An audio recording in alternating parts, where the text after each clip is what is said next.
Hey there, everyone, and welcome to episode 33 of the Halfway Through the Heat Wrestling Podcast, the world's most important, most prestigious, and most well known Trans Pacific Wrestling podcast. So, today I'm joined by my co host, Tom. Tom, how you doing?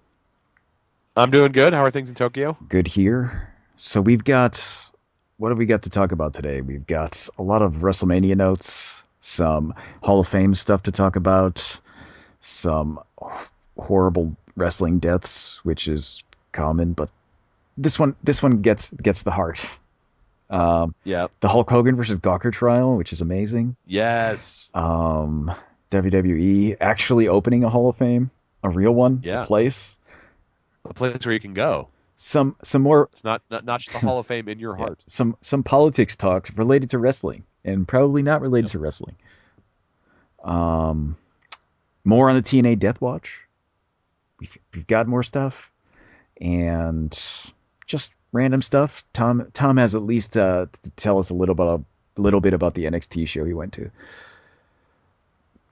Yeah, and talk a little bit about Beyond Wrestling too, and I should say also that we're recording this podcast on Not So Super Tuesday in the United States, and there's 4 states up for grabs, and Joe and I are political junkies, and if you've been following the show in the past few weeks, you've known that our record on predicting states is much better than the professional pundits, so we may break in with some exciting election news. However, we're going to try to keep this wrestling focused. All right, let's. Unless something really exciting happens, then we're gonna have to we'll have to break in with some political news. There's exciting Yeah. things happening in the primaries right now. It's pretty interesting. But okay, let's get into this with our first and always first segment. Something positive about Raw. So Tom, Something positive. what is your positive thing about Raw? This was actually a pretty good Raw this week, and I loved the tag team match between the New Day and Y2 AJ. Like that was no fooling, a great wrestling tag team match that would have been good in any promotion. It wasn't just one of those things where you're like, oh, it's good for the WWE. No, that was just a hands down great match. I don't know if it was a lot of people were saying it was the best New Day match ever. I don't know, but everything worked well. I loved watching that match. I had a lot of fun. There were a lot of near falls. AJ was amazing. Jericho looked fantastic. The New Day were great. The whole thing I thought was great from start to finish. Yeah, I'm gonna go with that also. I thought that was a great match. I'm glad that Y2AJ is no longer a thing. They Yes, briefly had shirts. they did for like 2 weeks. Yeah, limited edition if you got one of those. Yeah, I don't think they worked that well as a tag team. Like I think they obviously were capable of having good matches, but I think they're better as rivals, Yeah, it's if anything. better that way. And then we get less cool dad Jericho and more heel Jericho, which is good. Yeah, he's really good. That people, I mean, people want to cheer him because he's one of those like elder statesman guys now that people just love, but people forget he's really good as a heel. Yeah, I prefer heel Jericho because cool dad Jericho is not doing it for me. So yeah, I Well, guess there's that. Also, the Sami Zayn thing was good. Yeah, yeah, it was cool to see him and Kevin Owens. I love that story. The WWE, and this is a story that started in the Indies many years ago, and well, not many years ago, but years ago. And I love that WWE has continued it through NXT and now on the main roster. Like, I'm glad that even though those two guys are doing other things, like they always had this enmity between them, and it's just a great story to tell. And it's nice to see Sami Zayn sort of back. I guess this is kind of his soft call up to the main roster, as it were. yeah. I guess he's supposed to be main roster from now on until I mean, and also NXT, like how Kevin I keep saying Kevin Steen, Kevin Owens, I know, right? uh, was like briefly on both rosters. I guess that they're gonna do that, and then eventually he'll just be on the main roster. Yeah, a lot of talk about him, about Sami Zayn being in the 6-man match for the Intercontinental title at Mania. Could be good. It could be good, depending on who the 6 men are. Big Um, Show, Ryback. Um, who else? Kane, Kane. we need Kane in there. Jack Swagger. Jack Swagger, Titus O'Neil. Man, this could be Titus great. O'Neil's not going to be in there.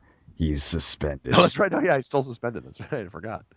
I keep thinking that's a work, but maybe not. I don't know. All right, so that was Raw. It was pretty good Raw. And so a lot of everything is leading up to WrestleMania. So instead of going right into the news, we're just gonna talk. We're gonna do all the WrestleMania roundup stuff because it's just easier that way. So there's the couple of since our last show, a couple of inductions into the WWE Hall of Fame this year, which will happen at WrestleMania weekend. Big Boss Man and the Fabulous Freebirds, who are joining Sting and the Godfather. And I have to say, like, I'm delighted. I loved the Big Boss Man as a villain when I was a kid, and the Freebirds. Say what you want about Michael P.S. Hayes, and certainly we have on this show, but they were one of the great tag teams of all time, arguably the greatest three-man tag team of all time, and they certainly belong in any kind of Hall of Fame. Yeah, not only do they belong, like, regardless of their awful, especially Michael Hayes, Jesus, Yeah. awful personal things. As wrestlers, they're definitely Hall of Fame material. They belong in basically any Hall of Fame because they were a huge deal. I mean, the Freebirds were like the they were like the kind of people who would like they'd hotshot a territory. They'd show up and like be there and just like run amok for a couple of months and then be gone next territory. Yep. And they just did it And everywhere. It's just how they were. Great. a lot of tag teams before them had basically been, especially in the South, had been like the same two guys. All these tag teams had names like the Fargo Brothers or like all the masked tag teams. It was just like two versions of the same guy. And what was great about the Freebirds is that they all had really distinctive personalities and roles within the team. Like Michael Hayes was the talker, the guy who got the crowds riled up, the guy who'd get the baby faces angry. Um, Garvin was the little bastard who would do anything like dirty and underhanded. And then Terry Gordy was the monster who like came in and cleaned house. And they just worked so well together and were so fun to watch, especially during their world class run when they were feuding with the Von Erichs. To me, that's one of the highlights of U.S. wrestling history. Their feud with the Von Erichs, just amazing, and so they definitely belong in the hall. Although it's a shame that Garvin and Gordy are dead, but it'll be nice to expose a new generation of fans to the greatness that was the Freebirds. There's certainly a lot of stuff on the network that people can check out if they're interested.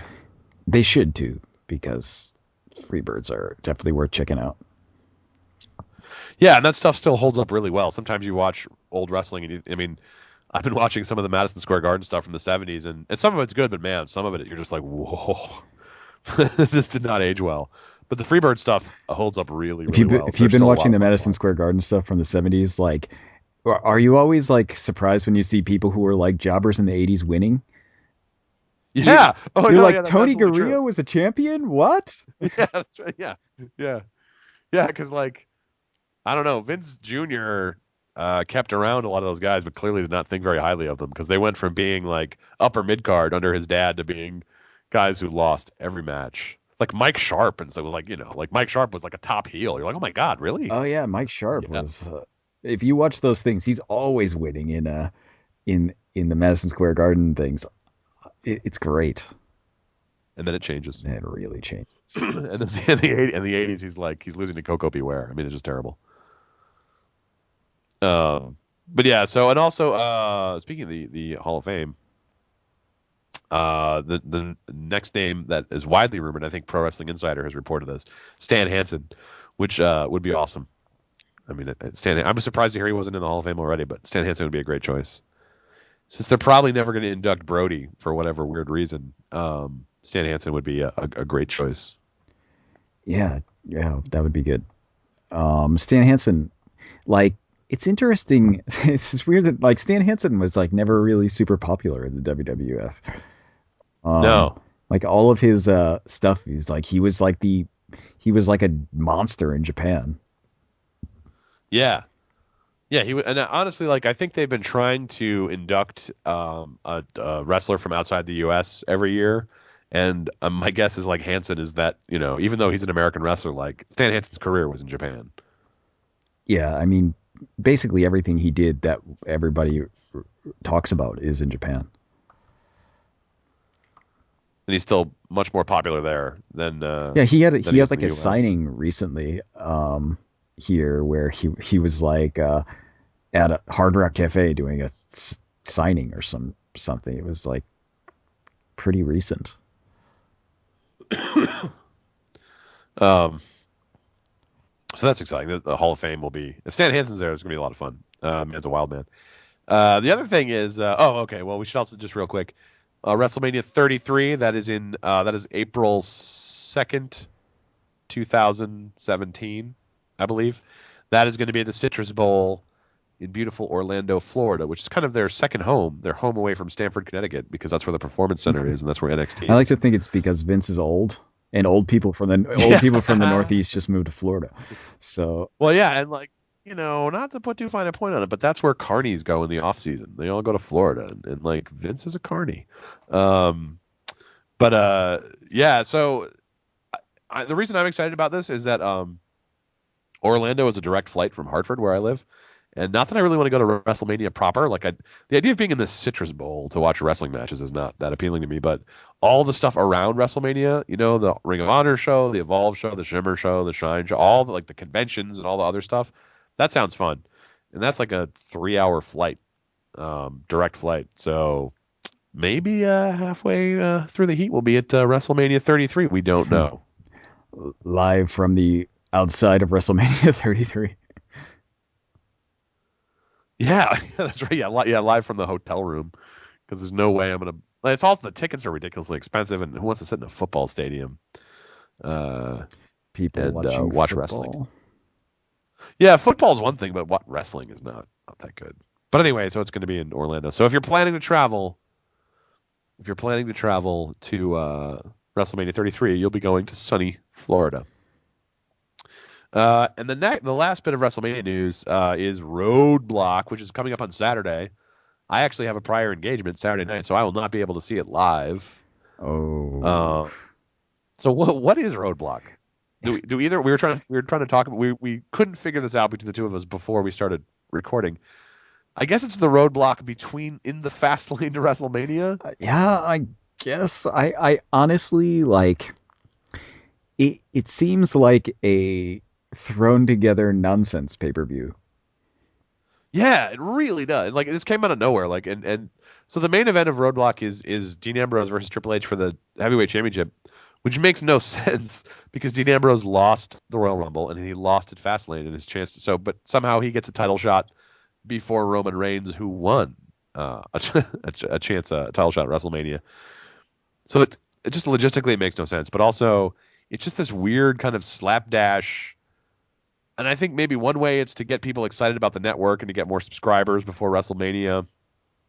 But it just in terms of the flow and continuity, it just doesn't make a lot of sense to me. I don't know why they're doing it. It's a really strange pay per view. Like it's just kind of and like there's no precedent for it, and there's no like reason for it to exist. Like there, why Nope. is it there? Like why? What is the point? Like what is the reason that they decided to do it? Is like, um, I just don't get it. I guess there are no pay-per-views. And really it's not a pay-per-view, but whatever. We don't have a better term for these things. There's no pay-per-view in March. WrestleMania's in April. And so this could be a way to goose their subscriber numbers for the first quarter of 2016 because all the WrestleMania stuff will likely show up in the second quarter. Maybe. I don't know. But like from a business perspective, maybe it makes sense. But from a wrestling perspective, so far there's 4 matches announced for the card. In addition to Triple H versus Dean Ambrose, we have Scott Dawson and Dash Wilder, who apparently are the Revival. I didn't realize that they had a name, and it's a dumb name. It's like a Ring of Honor dumb name. Like I love Ring of Honor, but their tag team names are awful. Like the Decade, Yeah, the Addiction. So the Revival, Dawson and Dash Wilder will be wrestling Enzo Amore and Colin Cassidy for the NXT Tag Team Championship, which is interesting. That'll probably be a really good match. And then Brock Lesnar versus Bray Wyatt, which should have been at WrestleMania. I don't know why it's at this weird roadblock thing, but it is. And then the New Day will be defending their tag team belts against Sheamus and Wade Barrett. I wonder if Wade Barrett's gonna win the tag team belts. Yeah, I know, right? Yeah, 2 months before he leaves the company. That's a meaning. I don't understand that at all. I guess they have to have something, but so the card is kind of weird too. I mean, like I mean, Lesnar versus Wyatt could be a lot of fun. I don't know why they're putting it on this bizarre stopgap thing, but I'll watch it the day after. Yeah, it's a little strange. Um, I it's just confusing. Like I honestly don't know what they're doing with this. Like what is the end game here? Yeah, I mean because like what are they going to do with it? Are they going to have Dean Ambrose win? Do they expect anyone to believe that Dean Ambrose is going to win? Right. I mean, Is this just going to further separate Dean Ambrose from legitimate contention for the heavyweight title? that I guess. I mean, maybe that's what they're trying to do though. Like because I mean, think of it this way: like they've been building up a story with Roman Reigns and Triple H for like 2 years. Are they just suddenly Dean Ambrose is going to win and they're just going to like blow off the story with Triple H? No, Yeah, that's of not going course to not. happen. So having the match before WrestleMania is just like, well, okay, Dean Ambrose is going to lose. It's pretty much set. Um, we're basically we just be watching it to see how is Dean Ambrose going to lose. Right. And to see if either of these guys get hurt in their in a major match before WrestleMania. Oh, that's a possibility. I didn't even think of that, Yeah, Tom. because I mean Ambrose wrestles kind of a crazy, reckless style in big matches, and Triple H is old and well, old for wrestling, and I don't know. I These are also two guys who are really committed to having good matches. I don't see them taking it easy, but we'll see. This is such a weird um, a weird stopgap event, and I guess I just don't see the point.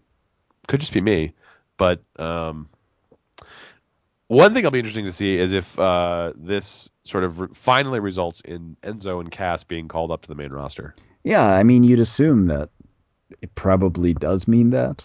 They've been talking about it forever, like calling up a bunch of people after WrestleMania. So Enzo and Cass, huh? I'd like to see that. I mean, they're both really good. I don't necessarily think they need to run with the NXT tag belts. Yeah, I don't think they need that. Um, all right. Well, so is that it for Road to WrestleMania? Yeah, I guess that's pretty much all that we got right now. Um, All right. Someone was asking if we're going to do an all WrestleMania episode. Are we going to do an all WrestleMania episode? We thought about I that. think we should. Probably should. It's reasonable. When we get closer to WrestleMania, maybe. Yeah. Should we do it before WrestleMania or after WrestleMania? That's the Well, that's a good question. Because maybe I don't know. Maybe it'd be a two-parter. two. I want to point out, by the way, I was just checking on the WWE website, and the Y2 AJ shirts are not discounted. They're still full price. Excuse me. See, they they're selling full price T-shirts for a tag team that doesn't even exist anymore. I know, ridiculous. But anyway, if you do want to hear a full WrestleMania show, let us know if you think we should do it before or after WrestleMania. And then if there should be any special stipulations, like we have to do it on a ladder. I don't know. We'll think of something. Um, I don't even but we have I other don't even own a news. ladder. I don't even. I do have a ladder actually. I could do it on a ladder, and you could do it. You could do I'll it do a it on a chair. podcast on It'll be a pole match. no. I'll do it on a chair, and you do it on a ladder. You can do it on a chair. And it's a ladders and chairs And match. We both have yeah, tables. I'll put my computer on a table. It's already on a table. There, It's yeah, perfect. there we go. It's a TLC podcast. Tune in and see what kind of crazy spots we do in our TLC podcast. Um. All right. So what do we got? Actual news. Newsy News. stuff. Let's start with the sad news first, so we can get that out of the way. Yeah. So famous Japanese wrestler Hayabusa. Famously, he broke his neck and has been out of wrestling for 15 years, maybe, right? That's right. And he recently died. That was last week. This week, Early this week, yeah. So he's 47 years old. Um, Generally, you think 47, that's really early to die, but you think like, oh, well, that's kind of a wrestler age today. Yeah, especially after being paralyzed for the last 15 years of your life. Yeah, but seriously though, Hayabusa was one of the people that like really, I mean, he was like one of the first people that I like went out of my way to buy a bootleg wrestling tape for. Yeah. Um, Yeah, Tape Machines Rolling made the point that Hayabusa was one of the last guys from that era before everything was available online, where you would you'd pay stupid money for a chance to see his match because like you couldn't, there was no way there. He and Jinsei Shinzaki had a great match at Heatwave in the late '90s in ECW, but that was basically it for American exposure to Hayabusa. Like everything else was in FMW or in Japan or something. So like you had to buy these bootleg tapes that always came in like plain white sleeves or whatever from the shadiest dudes, and like you're paying like $25 for a badly dubbed VHS tape, but it was totally worth it. well, Tom, if you bought four tapes, you'd have to only pay 15 per tape. That's Uh, right. Yeah, that's right. There's the volume discount. Yeah. so, but I specifically remember watching Hayabusa on that ECW show, and then like getting those tapes from like our video or whatever, because of how good that match was, and just how awesome that guy was. He was like doing so much like crazy high flying stuff that you know at that time you rarely saw someone doing it like he did, and I think that is it was like exciting and interesting and just really good to watch. And you know that I mean, seeing some of the stuff he did, it's not like a huge surprise that he broke his neck, but like it's still awful that he broke his neck because he was so good. Yeah. He was really. If you haven't seen any Hayabusa matches, they're on YouTube. A lot of them, and he was tremendous. The stuff he did was so far ahead of his time. Even at a time when that style was becoming more popular, he was doing stuff that no one else could do, and he was just completely fearless. Or he seemed fearless. Actually, in interviews, he talked about when he was still wrestling. He talked about how he didn't actually like doing the high flying stuff, but he understood like he wanted to do something special for people. People expected that, and so he was willing to do it. He was willing to put himself out there, and it was and the movie broke his neck on was actually like a really sort of simple part of his arsenal. It was a moonsault off the bottom rope, and he just slipped and landed wrong. And to me, that's one of the things that highlights the the dangers of wrestling, right? The whole oh man, wrestling's fake. It's so stupid, but um, it really like the risks those people take, even on moves that you tend to think of as routine, like those are real risks and serious risks. And this guy who's died at 47 years old, because of the risks he took for fans and because he wanted to be the best wrestler he could be. And yeah, so this one really like wrestler deaths, especially young wrestler deaths, are always sort of hard. But this one, because I have such fond memories of watch it with you and with other friends at the time in the late '90s, like all of us just being like amazed by this because he had a great look too. He had face paint, and he had the mask, and he had like this sort of Sabu harem pants, and he just looked intimidating. He looked like a comic book character come to life. But he had all these like scars on his body. It wasn't like twee, kind of the way that sometimes Chikara guys can be twee. Um, and so I had all these fond memories of watching Hayabusa, and it was very sad to hear that he had died. Although I know the last 15 years of his life probably were not easy ones. Yeah, it's really sad because I mean, even though like right now he would be like Jushin Liger, his like not be able to do anything, he Yeah. would, there was still like so much stuff that he still had like a good 8 years or so left in him, where he could have just had Yeah. amazing Yeah. matches for all of that time. Like imagine like AJ Styles is what 38 now, I think that's right. so Yeah. like imagine Hayabusa broke his neck when he was 32. Like if you Yeah. think AJ Styles is doing great stuff now, like Hayabusa was doing like better stuff 15 years before. Yes. Yeah. And he was a big guy too. A lot of the guys who really fly around today are much small, not much smaller, but smaller. Hayabusa was like a heavyweight, basically. He was a big dude, and he could do the most amazing things. Really impressive to watch. Yeah, just It was a shame he never really got a chance in like WCW or something because they brought in a lot of talent from Japan, but I don't know why it never worked out. I think WCW had a relationship with New Japan, so the guys Oh, they that's brought right. over Yeah, were almost everybody from New Japan. So yeah. they brought like Masachono and stuff. Like those people were super big in Japan, but they brought like Hiroshi Tenzan and Masachono and I can't remember who else, but they were like NWO Japan. That's right. Yeah, I remember But yeah, that. And also, and like a weird footnote, Jinsei Shinzaki, who was in that famous Heat Wave match against Hayabusa, and had this fantastic look himself. He was like covered. They looked like tattoos, but it was just writing all over his body and his face. This terrifying, big, stiff guy. He bizarrely was in WWE for a while. yeah, that's He was he was Hakushi. yeah, so weird. Such a bizarre. Well, you never know. You never know. All right. Well, that's sad news, but there's happy news out there. There's happy news for fans of jurisprudence. Yes. That's because the Hulk Hogan Gawker trial has begun. Began on Monday of this week, and if you Hulk Hogan testified on Monday and Tuesday. If you missed the testimony, you got to find some of it online and really treat yourself. It's amazing.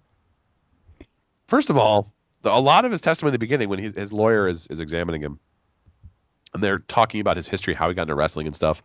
There's a lot of like really neat, interesting things about like the history of the Florida wrestling business and like Southern wrestling in the '70s and like how Hogan broke into it in like Japan and stuff. Like it's a lot of it is just sort of like kind of the lawyers trying to get him to talk about the Hulk Hogan persona and how important it was and how it developed.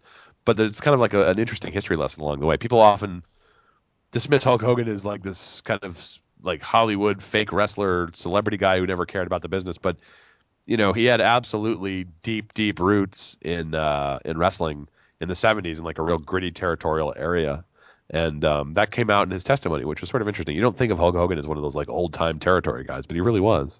Yeah, that's I mean, unlike you, I watch a lot of interviews with Hulk Hogan because I like Hulk Hogan. I'm in the minority of people who still like Hulk Hogan.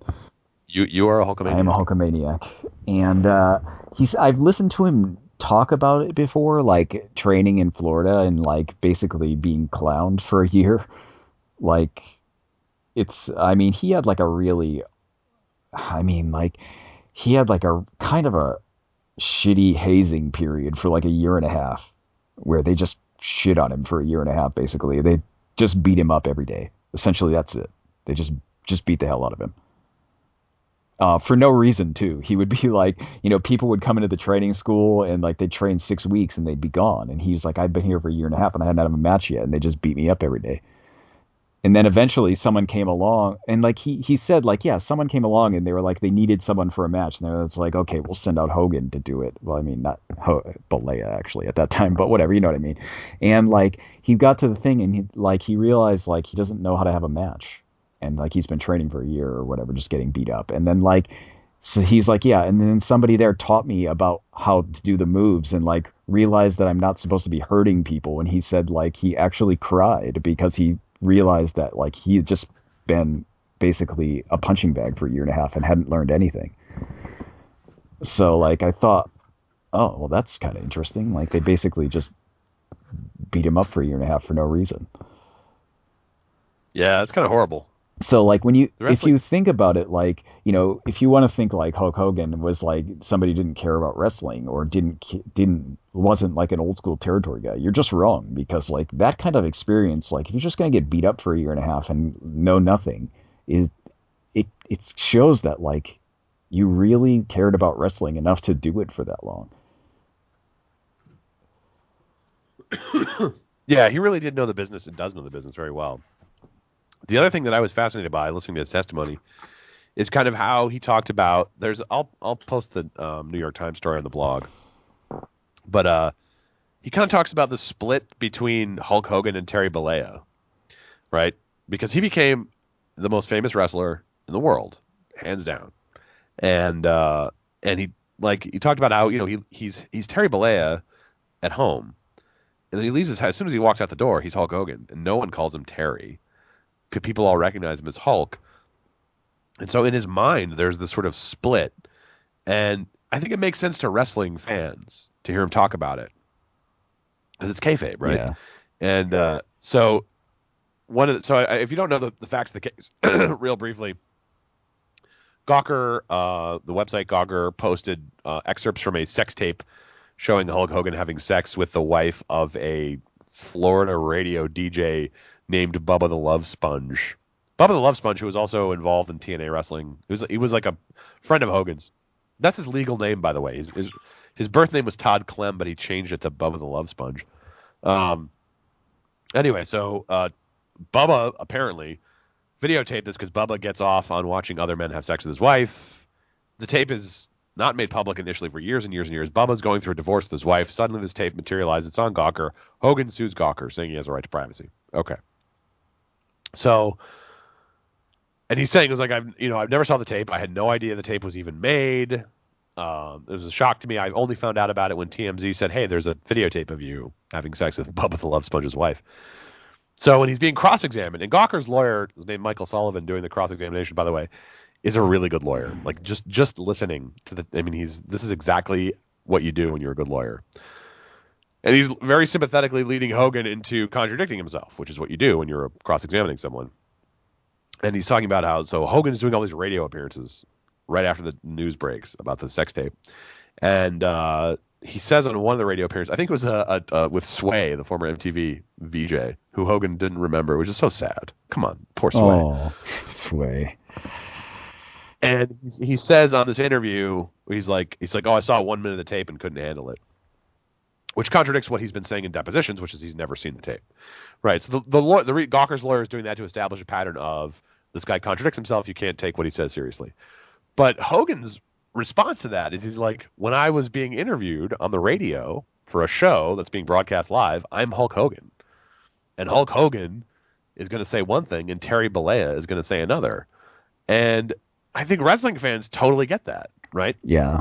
But other people, like the New York Times, did this whole story called "When is Hulk Hogan Not Hulk Hogan?" and I'll post it again. It's very New York Times in tone. Like there's my favorite sentence from it is, part of Mr. Bollea's testimony has been positively Cartesian, in a reference to Rene Descartes. And the Times also interviewed 2 philosophy professors about the sort of question of, the self, the divided self. but to me, which is such a great New York Times thing. But to me, it's not that like you act a certain way when your persona is Hulk Hogan, right? And Hulk Hogan is saying on the witness stand, he's like, I claim to have body slammed a whale when I'm Hulk Hogan.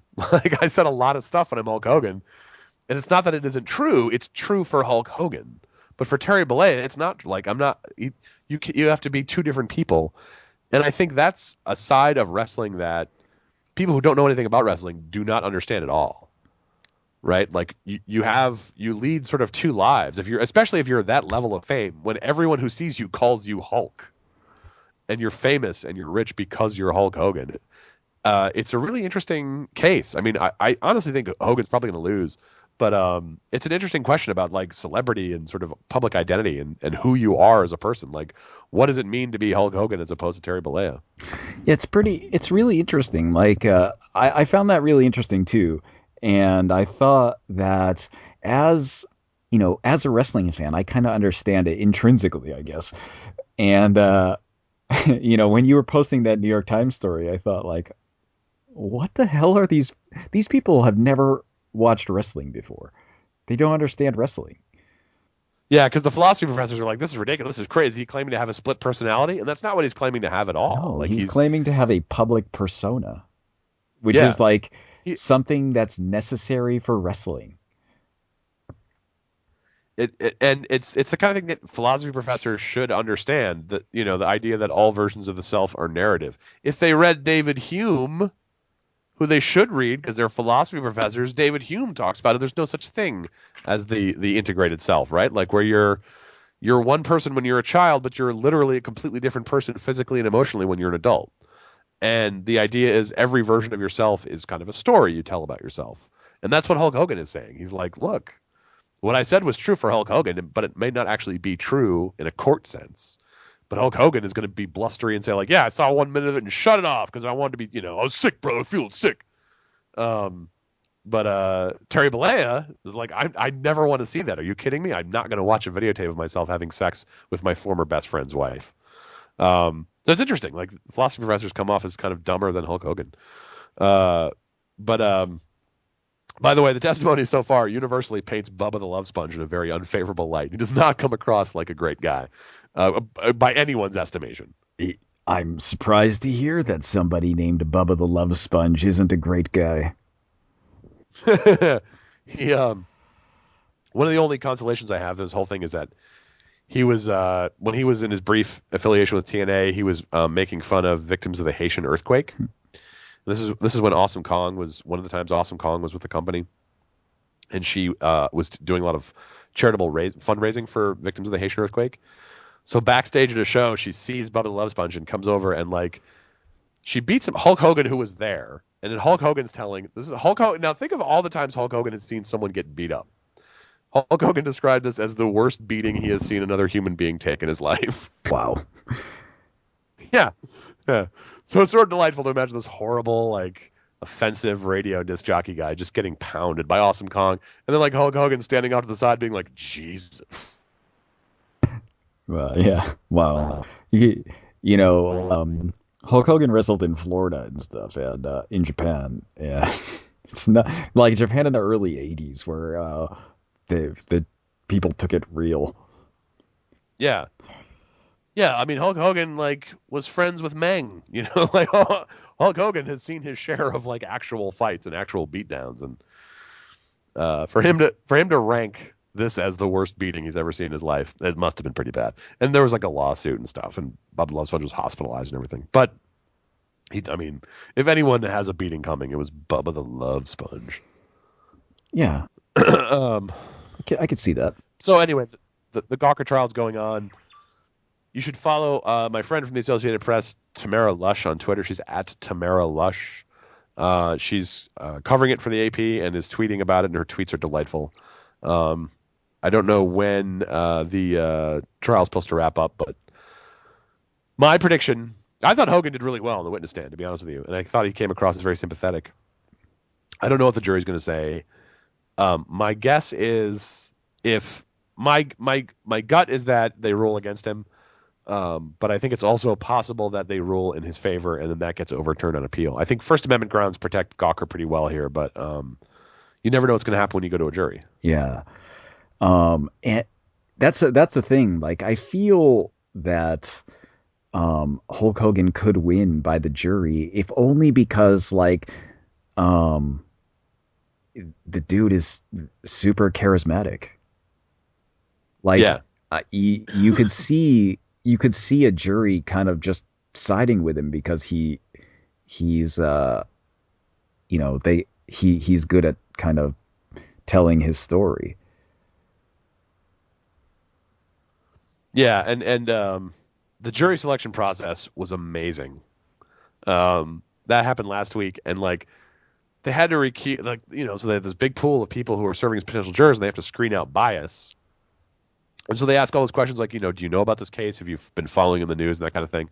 But they also had to ask people, like they had to seriously ask people if they were upset when Hulk Hogan turned heel in WCW and created the NWO. And like one guy was like excluded from the jury pool because he was still mad on behalf of Macho Man. That's awesome. He was like, yeah, that was ridiculous. Why did he do that to Macho Man? They're like, all right, you're out of here. All right, you are gone.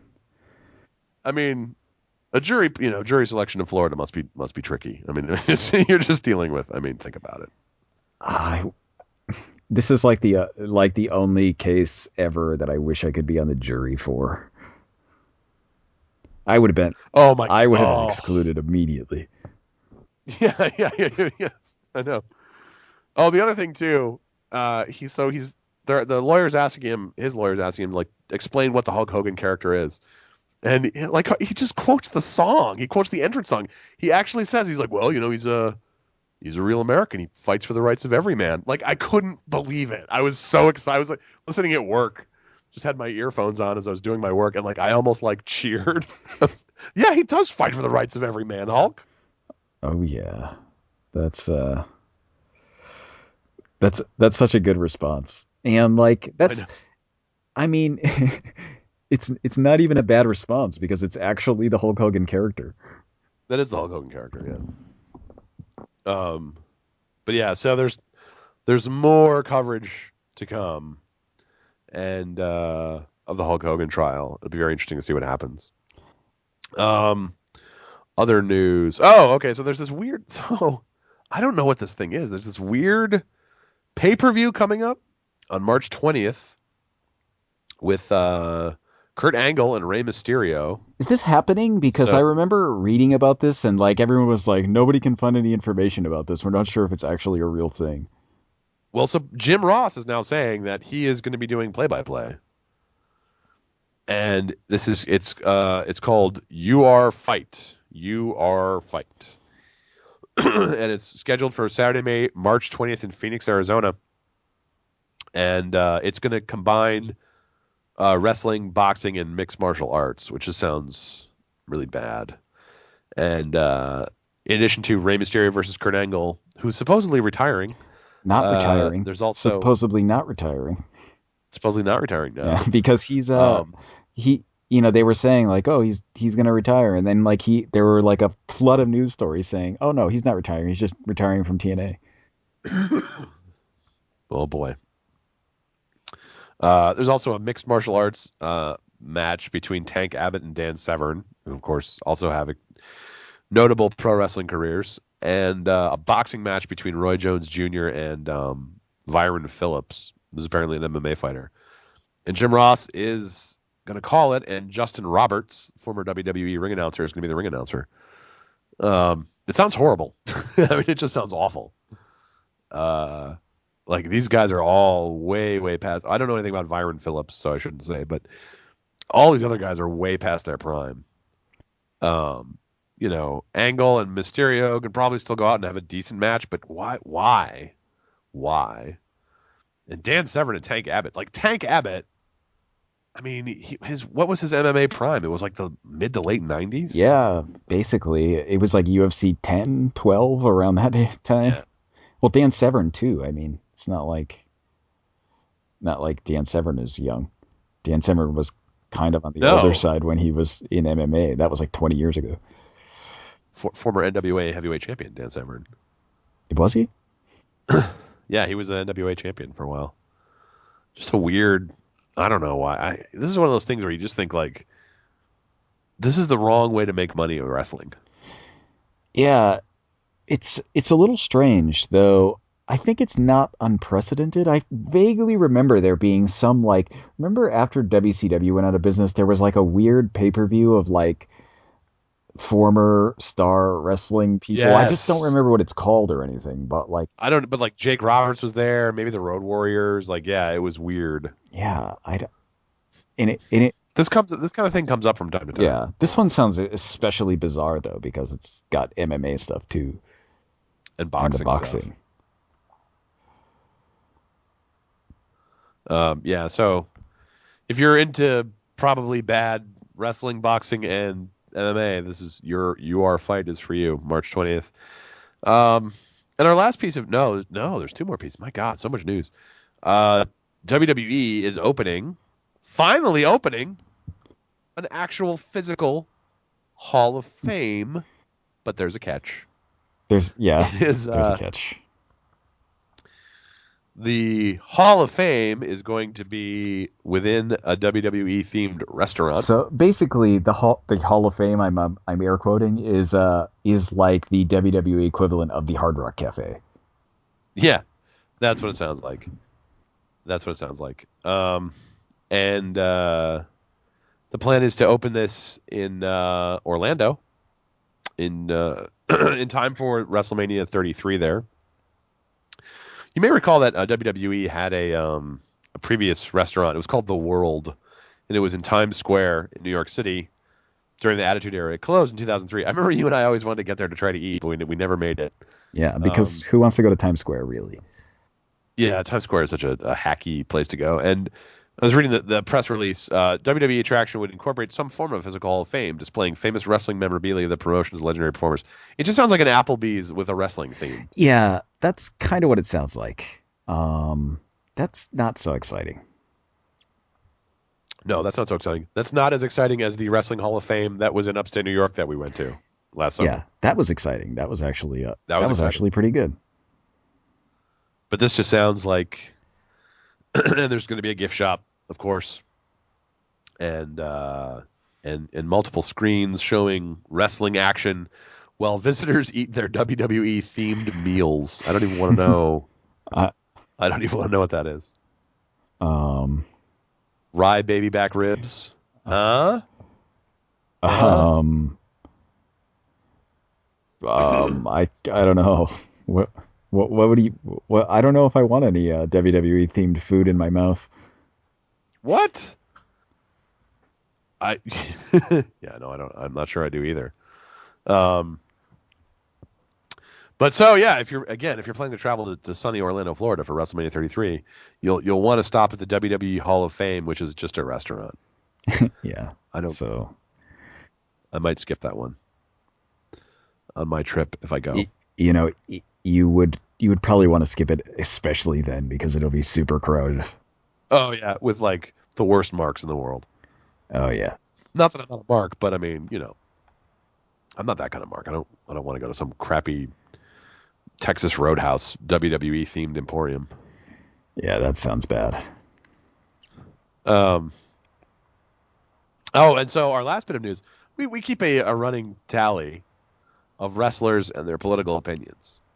This is a public service we perform for you to make your decisions if you're able to vote in U.S. elections, or if you know of any wrestlers in other countries with political opinions. Like I would love to know if there are any British wrestlers who are supporting like the UK Independence Party. Let us know. Um, UKIP wrestlers, is there a UKIP, yeah, there might be. I don't know. I have no idea what the political opinions of British wrestlers are. American wrestlers tend to be conservative. As we found out this week, finally though, there's a wrestler who puts his money where his mouth is, and that's Rhino. Rhino, the ECW great, also a former NWA heavyweight champion. Um, ECW great, WWE great, NXT guy recently. Rhino, just this past week, registered to run for a state representative spot as a Republican in the yes? great state of Michigan, which today is having its primary, and results are in. Donald Trump won. Donald Trump is the winner in Michigan, as we predicted. What is Bernie Sanders the winner? Still too close to call on the Democrat Yeah. side, as we record. But Rhino, and by the way, Rhino is not a Trump supporter. In an interview with a local TV news affiliate, he said he's supporting John Kasich, the quote unquote moderate Republican in the race. So, and it's great. I posted something. I posted a link to the story on the blog, and if you go and look at the picture, Rhino is wearing a bow tie, which is a delight. Yeah, you know what he reminds me of? Remember if I don't okay, you probably won't remember this because you know who saw this. If you ever saw a Revenge of the Nerds 2 Yeah, I did see that. where I did. Ogre becomes one of the nerds at the end? Oh yeah. Oh my God, you're absolutely right. You're 100% right. Because he's basically wearing the same outfit that Rhino is wearing. Oh my God. You're absolutely. Oh my God, that's perfect. That's what it reminded me of. I kept thinking like I've seen this before, but I couldn't remember where. Revenge of the Nerds too. Um. Anyway, good for Rhino. Like running for political office is hard and scary and no fun. And so I hope he wins, even though I don't particularly sympathize with his politics. Um. The other things, not much other recent political news in wrestling that JBL was making fun of Mitt Romney, which I completely support, and I love JBL on Twitter. Mike Bennett, who we've suspected was a Democrat, confirmed it when he tweeted, "I'm voting Obama for a third term. I love Obama." Mike Bennett, not exactly clear on the whole Constitution, which limits presidents to 2 terms, but still confirmed our belief that he was a Democrat. Yes. you have a giant And list. I think I do have a giant list. Yeah, you should go to the blog, look at the giant list, and there's like there's illustrations. For example, there's Kane shaking hands with Ron Paul, Dolph Ziggler tweeting out congratulations to Donald Trump. I mean, it's madhouse. 32% reporting in the Democratic Michigan primary. Sanders is up 51-47. all right. That's basically where it's been all this time. Very interesting results. That's Um, that's an interesting result. That's different from what the polls were saying. yeah, this is a fascinating election year, and honestly, I said I was more excited about Super Tuesday than I was about WrestleMania, and that's still sort of true. Mostly though, because WrestleMania looks like it's kind of going to be kind of lackluster this year. Yeah, I think WrestleMania is not going to be incredibly exciting. Well, I mean, when you I don't think it'll be horrible. Like I think they always do an okay job, but I don't think it's going to be one of those things where I remember this WrestleMania for the rest of my life. when there's like when your main event is Roman Reigns versus Triple H, it's just Yeah, they're shooting themselves in the foot. thumbs down for that. So the other this our subset of news is the TNA Doomsday Clock, which is at 11:46, I believe. Yes, 11:46.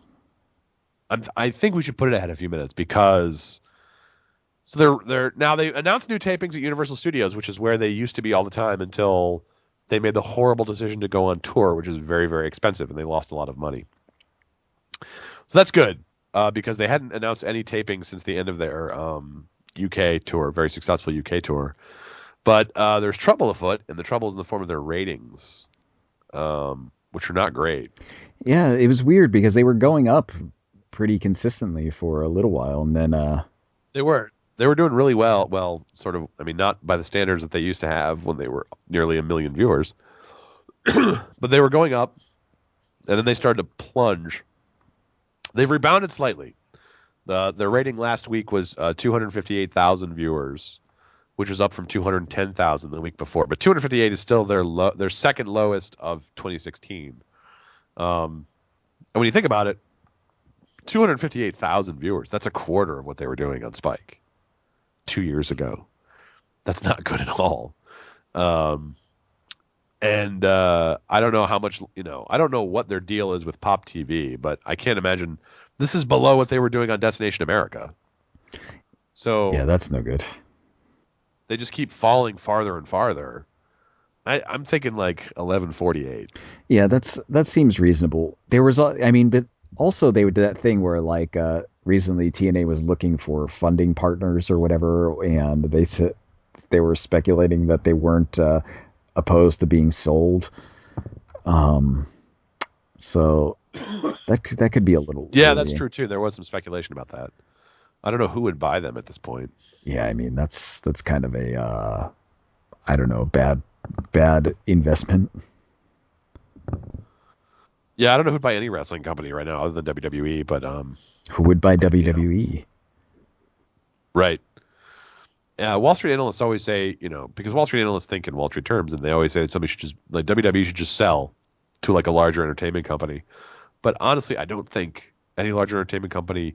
WWE is such a niche product that I don't think any larger entertainment company necessarily sees the value of it. Also, I mean, Vince would have to be long dead. Even if Vince has only been dead for a year, he'll rise from the grave to try to stop a sale. Yeah, I mean, but not only like the problem with selling WWE is that nobody would know what to do with it. It would be like WCW. Yes, right. It comes with an undesirable demographic, and like a big entertainer like Marvel or somebody or Disney, like they wouldn't, which I guess is Marvel at this point, or rather the other way around, Marvel is Disney. They wouldn't know what to do with it. They wouldn't know what, like, we don't really want this audience, and we don't know how to get to a different audience with this product, so we're just going to fold it.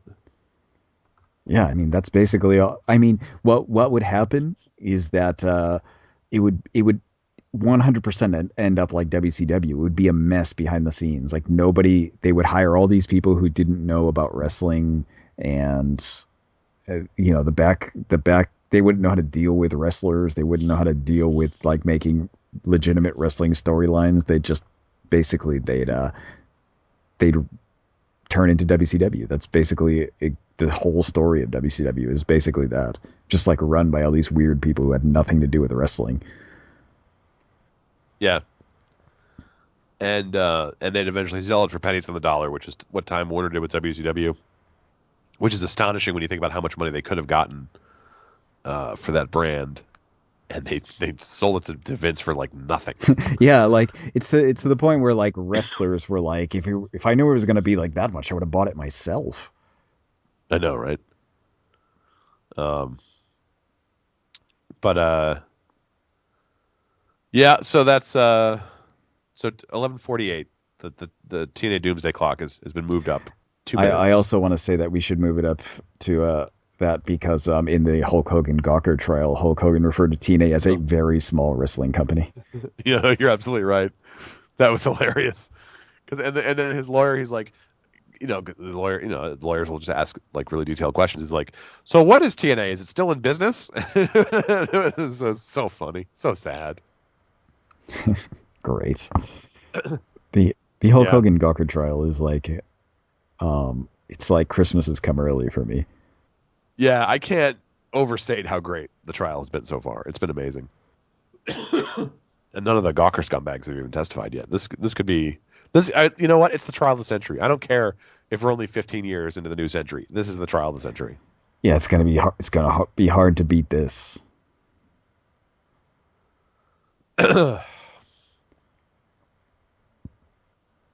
So I think that's it for this. That's it for our planned segment this week.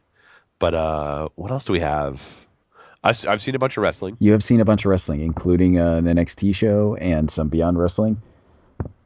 I talked about the NXT show. I think in Did you? our last show. Yeah, What did you? because I remember talking about how I was coming around on Eva Marie. Okay.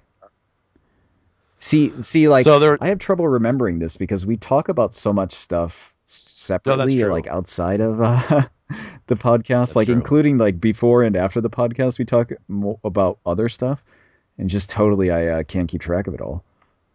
It's Yep. just a, you know, and maybe it's a sad side effect of getting old, but possibly it's just, you know, Yeah, we keep trying to limit our conversation to non wrestling things, but it just never works. There's just too much wrestling to talk yeah. about. Um, so Beyond Wrestling, which is doing very well for itself, has had three consecutive sellouts in its last three events, and there was a double header on February 28th that I went to along with my friends Mark and Mike, and it was really good. I saw so many good matches. I think there were 18 matches, between two events, and finally saw Candice LeRae in person, which was wonderful. I've been a big Candice LeRae fan from afar for a long time. She's coming back to Providence on April 10th in an all women's promotion, or not even promotion, just like an event. It's all women wrestlers. And but man, I have to tell you, there's this guy. He's mostly been in Combat Zone Wrestling. He's from Washington D.C. His name's Leo Rush, Lio Rush, and he's phenomenal. Like he's young, he's up and coming, but he is incredible. Go on YouTube, look for Leo Rush. He had a match with John Silver at Beyond Wrestling on February 28th. One of the best matches I've ever seen in my life. Leo Rush is kind of a high flyer, but he also does a lot of like mat grappling. And because this new venue they're in, the ceiling is so low, nobody can come off the top rope. Wow. Yeah. So he couldn't do a lot of his high flying stuff. And it was just two guys who are very evenly matched in terms of like size and skill. John Silver's been wrestling a little while longer, but Leo Rush is like a prodigy, apparently. Just such a good match. So even back and forth. And seeing it live, of course, really helped. But I mean, really, I was like riveted to my spot. Like, this is the kind of thing, both these guys are small enough to be cruiserweights. This is the kind of thing that the WWE should be planning for its cruiserweight tournament. Because it was guys who were smaller in size who weren't doing a lot of the high flying stuff. It was just like in ring, really hard hitting strikes and like sort of scientific wrestling. And I was completely like the whole audience was just like riveted by this. They stole the show when there were like much bigger names on the card that people wanted to see. Everyone was just talking about that match afterwards because the first show let out, everyone's just kind of milling around outside, and like everyone's just talking about like, oh my god, Lio Rush, John Silver was an incredible match. And credit to John Silver too. I mean, he's not like Lio Rush had that match by himself. Um, but that was really good. I also saw the first time in person a dog collar match between JT Dunn and Joey Janela. And so it's like 2 in the afternoon on a Sunday in a bar in downtown Providence, Rhode Island. And these two guys are attached by a 14-foot chain to collars around their necks. And of course, there's blood. Joey Janela is busted open early in the match, and there's just blood everywhere. And it's like some of these spots were some of the sickest things, like coming off the turnbuckle onto an open steel chair, like just like it hurts me to think about it. Being getting a Death Valley driver from the apron to a trash can on the floor, Jesus. all while connected by a chain. I mean, just incredible. Beyond Wrestling is rapidly becoming, in my opinion, one of the best indie promotions in the U.S. They just consistently deliver very high level, and I'm excited for their next event, which is April 2nd, I believe. Anything exciting going on at that show? So far, Chris Dickinson, who was in England last month, so he was not at the February 28th show, he's back. So he's going to be wrestling Brian Fury.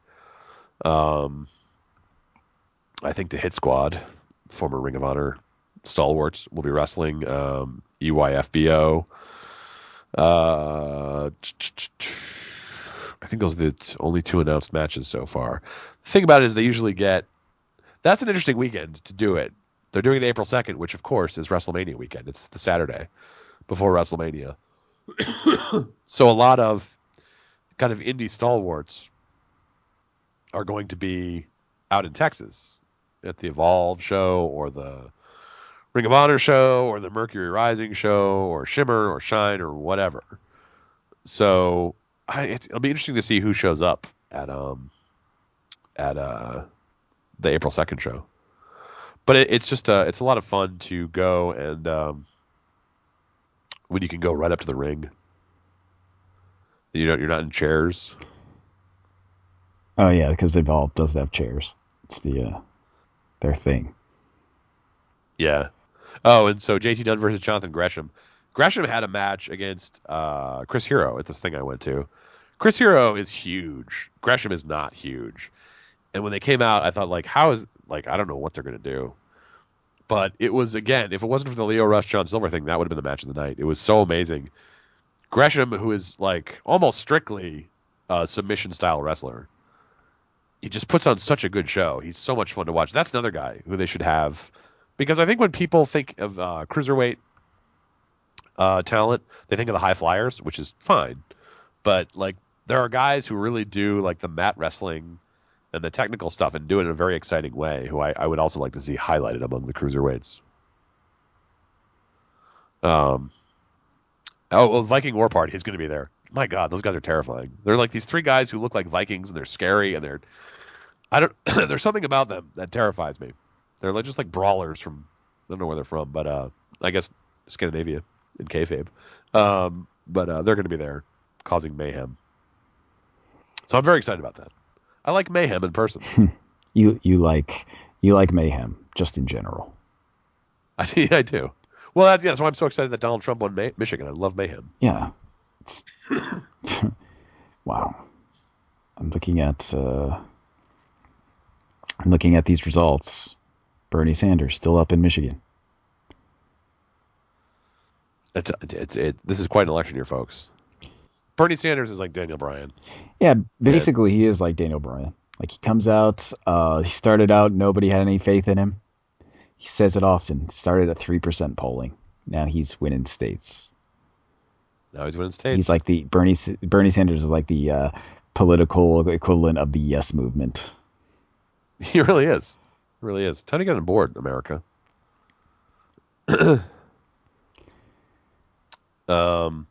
So what about you? Do you have anything coming up? No, nothing in the near future. It's hard for me to get out to wrestling because like I have to squirrel away money so I can move in when am I moving? July maybe.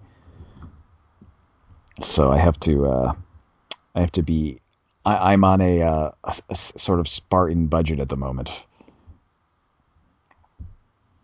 Moving elsewhere in Japan, I should point out, or elsewhere in Tokyo. Yeah. I'm not moving out of Japan. I'm just moving to. This will still be a Trans-Pacific Wrestling podcast, folks. Don't Yeah, I'm worry. just moving to like a couple of miles away from where I live now.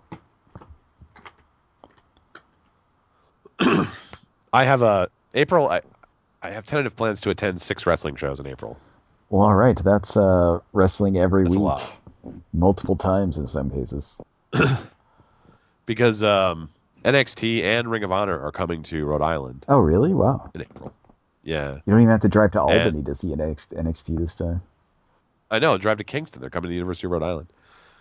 So yeah. So there's Beyond on the 2nd. There's Lucky Pro Wrestling is a promotion in Massachusetts that does a good job. And there's this women's thing, which the booker from Beyond is booking, although I don't think he owns the. I don't know what the deal is. And there's a lot of women I want to see. We're going to be in that. NXT, Ring of Honor, and there's another one. Oh, Northeast Wrestling in Connecticut. So yeah, 6. That's the tentative plan. I don't know if I'll make it to all, but I gotta. Hopefully, I'll get my tax refund. It will enable me to at least go to some of these. Great. See, you're much more dedicated to the wrestling shows than I am. Even though well, I mean, in my defense, like, it's much more expensive here to go see a wrestling show. That's true. Here's relatively cheap, although, man, 3 tickets to this women's thing was pricey. You gotta pay extra for the porn tax. They've got to keep out the riffraff of this kind of show. I understand that. It's the premium price people pay for their women wrestling fetishes. We bought tickets to sit on the stage because it's a seated show, and instead of sitting around the ring, we'll be on the stage, so at least we'll be level with the ring. You have a better view of what's happening in the ring when you're on the stage than when you're on the floor. Slightly elevated is what I'm saying. That's good. But it did not splurge for the front row. I don't like front row wrestling. To me, because you have to be too into it. You gotta slap hands with the wrestlers, and you gotta be really they're looking at you. You have to be more demonstrative. And other fans are looking at you. I don't like that. Yeah, that's geez. The sitting front row is like, plus you gotta there's possibly a chance that you have to get up and move out of your seat when wrestlers get thrown into you or whatever. Yes, exactly. Can't have that. Uh, that's too much work. You got to pay too much attention then. Yeah, I don't know. I'm interested. I've never sat front row at a wrestling event. I don't think it's for me. I've sat front row wrestling events, but like old Northeast Championship Wrestling shows Yeah. in like the 90s, where like almost everybody was in the front row at those.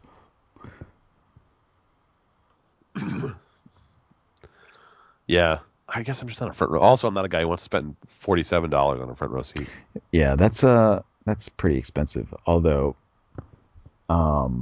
that's like almost general admission for shows in Japan. So it's like $35 or something for just the general seats. That's expensive. Yeah, that's why it's harder to get out the shows. It's a little more expensive. But that's not so bad, I guess. It's not horrible, but it's if you wanted front row, it's going to be like $70 or $80. Being a wrestling fan is not always cheap, folks. Yeah, but there's so much wrestling going on here. Potentially I could go see wrestling every day, almost every day at least, if I were so inclined. But I don't follow enough promotions. Is that an issue in Japan? Like, are there too many promotions? Well, there's like a ton of promotions. There are a ton of promotions, but like none of them are like super huge except New Japan. Even All Japan is not that big anymore. Um, and there's like Pro Wrestling Noah is like your third biggest maybe, and then there's like all the other ones that are like kind of indie level, like DDT and Big Japan, and I don't know. Then there's like regional promotions that are still tour all of Japan anyway, and there's like Sendai Women's Wrestling, which you'd expect would be in Sendai, but they're always in Tokyo, so Huh. I don't know. But there's like Osaka Pro, and there's I mean, there's just so many. Like I can't even remember them all. And then there's like all the women's promotions too, like Stardom and what else is there? Ice Ribbon and I wonder if there would be if like wrestling like New Japan would be bigger if they didn't have 50 different smaller promotions around. possibly. I mean, but like the thing is that like everybody runs shows at the same building. Like everybody uses Korakuen Hall for their main shows. Like even New Japan. So like a DDT show gets uh, about as many people as a New Japan show does, just because like the building is only a certain size and like they'll sell out every time. Yeah. So it's the kind of thing where like, and the price is like pretty much the same. Like I could go see a New Japan show for the same price I could go see a DDT show. Hmm. It's interesting. Yeah, I mean it's kind of a weird thing. Except like New Japan runs tours all of Japan all the time. So like they're always going to other places that are bigger. And then they'll like run shows in the Sumo Hall and whatever, and that's much bigger than the Korakuen is. But like still Korakuen gets a lot of New Japan shows and a lot of every show basically.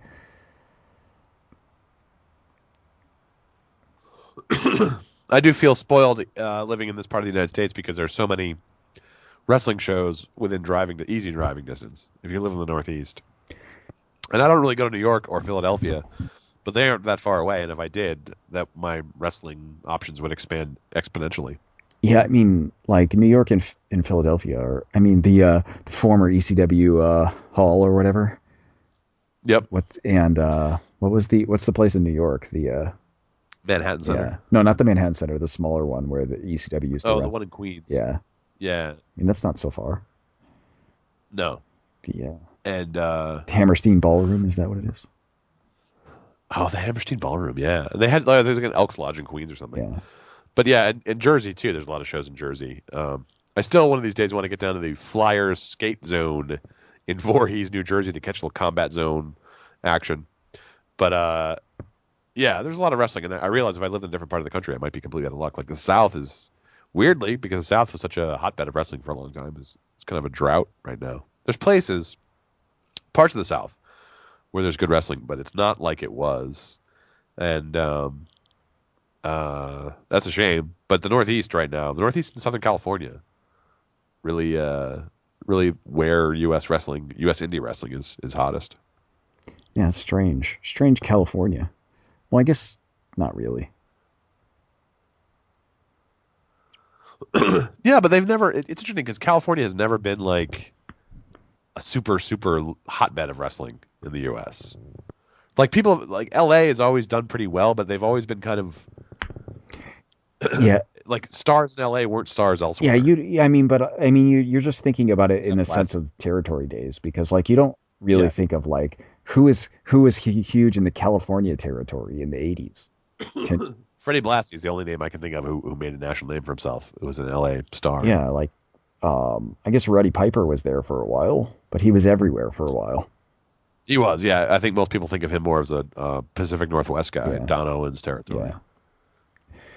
So yeah, I can't think of anybody who would, I mean, besides Freddie Blassie. And but in terms of like when the territories broke up, the Indies in Southern California until PWG came along, like it was a lot of shit. I mean, Oh XPW. yeah, XPW. It was like the most garbage wrestling promotion of all time.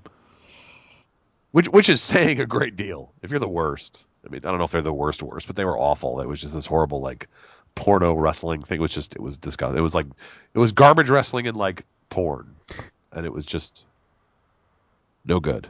Yeah, yeah. XPW was no good. I'm sure you can still find the DVDs somewhere if you're morbidly curious. Yes, you can. In fact, the DVDs are still out there, and Ken's Cards and Collectibles, which has one of the best wrestling selections of wrestling merchandise I've ever seen in my life. We should They have have went an there. I can't. enormous. Oh wait, did you not know about it when I was there? I did not know Yeah. about it until you like the day after you left. But now I'm pretty friendly with Ken. I go there once in a while, First and name basis with Ken, although first name basis with his Ken. name is on the building, so probably everybody is. Yeah, it's pretty easy to be on first name basis with Ken. But they have an enormous selection of DVDs, and they have like all the XPW DVDs for anyone who wants to buy them.